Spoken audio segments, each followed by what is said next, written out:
What if everything you believe about yourself is a lie? What if you're not a fragile, limited man trying to survive, but a sleeping God who forgot his own power? That's not just poetic talk. It's the raw truth most people aren't ready to hear. From the moment you were born, you were programmed, taught to obey, to doubt, to depend. You were never told the real story, that the fear, the chaos, the constant search for purpose, none of it is who you are. Sounds crazy? Maybe. But deep down, you know something's off. That quiet urge inside you, that hunger for more than just success or approval, it's not ambition. It's a memory, a call to wake up. And the craziest part? You don't need to wait decades, meditate in a cave, or renounce the world. The shift can begin now. The path from man to God isn't about becoming something new. It's about remembering what you've always been. If you're tired of being stuck in the same loop, craving clarity, power, and peace, this journey was made for you. 1. The Great Forgetting. How you lost your real identity. From the moment you're born, the world starts telling you who you are. Your name, your nationality, your beliefs, none of these were your choices. They were handed to you, and you accepted them without question. Society conditions you to believe you're just another human in the crowd, struggling to survive. But deep inside, there's a whisper, a feeling that something isn't quite right. That whisper is your real identity trying to break through the noise. This illusion of separation is the root of suffering. You're taught to see yourself as a tiny piece of a vast universe, disconnected and powerless. The truth? You're not separate from anything. You're the source. Yet, the world keeps you distracted, chasing status, approval, and material success, never questioning the game you're playing. And so, you live as a fragmented being, lost in a world that mirrors your forgetfulness. Your mind has been hijacked by external validation. From childhood, you're taught to seek approval. Good grades, a good job, a good reputation. But who defined good for you? You measure your worth by opinions, likes, and achievements, forgetting that real mastery begins within. The greatest lie ever told is that happiness is found outside. The moment you stop searching and turn inward, you start remembering. Waking up starts with one realization. What you've called reality is just a conditioned dream. Look around. How much of what you believe is actually yours? When you pause and observe your own mind, you'll see it running on autopilot, full of borrowed fears and second-hand desires. But the moment you become aware of this, you take the first step towards self-remembering. And once you start questioning, the victim mentality can no longer hold you. 2. Breaking free from the victim mentality. Most people walk through life like they're stuck in a movie where everything bad just happens to them. They don't even notice it. The complaints, the blame, the if-only stories, they're all signs of a deep belief that life is unfair and they have no control. But here's the twist. Nothing changes until you stop waiting for someone or something to save you. Masters know this. They don't play the victim. They rewrite the script. Being a victim feels safe because it means you don't have to take responsibility. If your boss is the problem, or your partner, or the economy, then you're off the hook, right? But that safety comes at a high cost, your power. Mastery begins when you stop pointing fingers and ask, what is life showing me through this? That's when things start shifting, from outside chaos to inner clarity. Radical responsibility isn't just a fancy idea, it's a mindset shift. Instead of asking, why is this happening to me? Start asking, how is this happening through me? This simple tweak rewires your consciousness. Real life example, if someone disrespects you, rather than react, ask where you've allowed disrespect in your own self-talk. That kind of inner honesty is where divine power begins to awaken. Your inner dialogue is either building your future or reinforcing your past. That voice in your head, always judging, complaining, doubting, it's not the real you, it's the voice of conditioning. Masters learn to observe that voice without feeding it. Try this. For one day, don't complain. Not once. Notice how many times you want to. That awareness alone is a doorway to self-remembering, and once you see the mind for what it is, you're ready to take the reins. 3. Mastering the mind, the key to self-remembering. The mind was meant to serve you, not control you, but somewhere along the way, it got hijacked. Now it runs wild, planning, worrying, overthinking, without you even noticing. Most people live inside their thoughts like they live inside a house with no windows. They've forgotten there's a whole world beyond the walls. Mastery begins the moment you realize you are not your thoughts, you're the awareness watching them. Here's the hard truth. Most of your thoughts aren't even yours. They're echoes of your past, your parents, your culture, your fears. It's like having a playlist on repeat that you didn't create, but you keep dancing to it anyway. Self-remembering is about stopping the dance and asking, wait, who chose this song? That pause is where your divine power starts to return.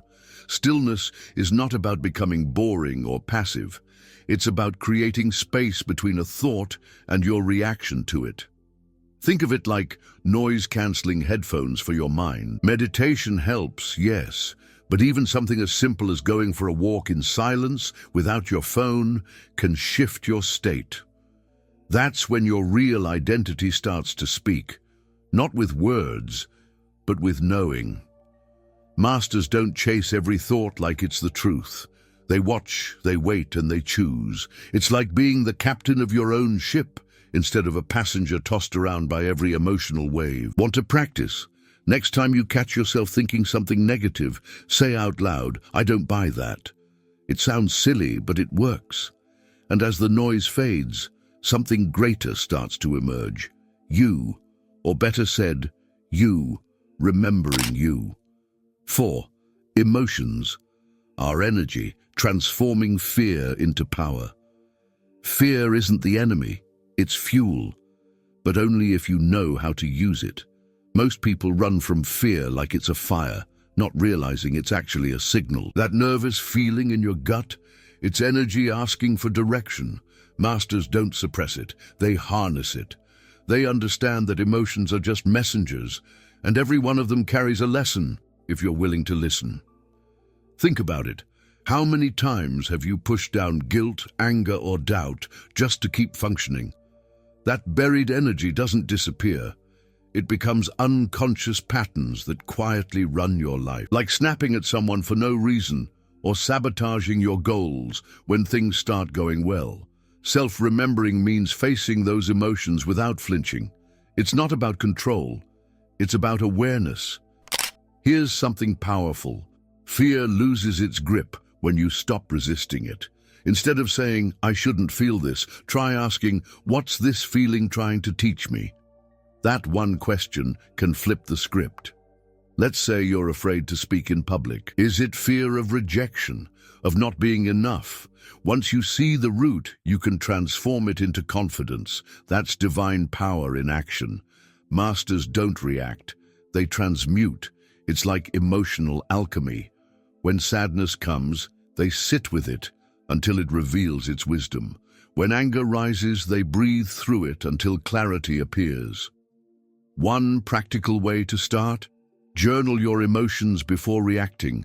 Just write, unfiltered, for 5 minutes. You'll be surprised how quickly the emotional charge dissolves. And as it does, your consciousness expands. Now desire starts to look a little different. 5. The shift from desire to will. Desire is sneaky. It wears the mask of passion, but underneath it's often just a craving. Most people chase desire like a dog chasing a car, exhausted, distracted, and never really catching it. They want more money, more attention, more comfort, thinking that's the answer. But here's the catch. Desire says, I need. Will says, I decide. Masters don't chase. They command reality from within. Will isn't loud. It's firm. It's the quiet knowing that doesn't beg, doesn't doubt, doesn't wait. While desire pulls you toward what's missing, will grounds you in what's already yours. Want an example? Instead of saying, I wish I could change careers, the master says, I'm changing my direction now. One moves from lack, the other from power. That's the difference between waiting and creating. The world rewards will.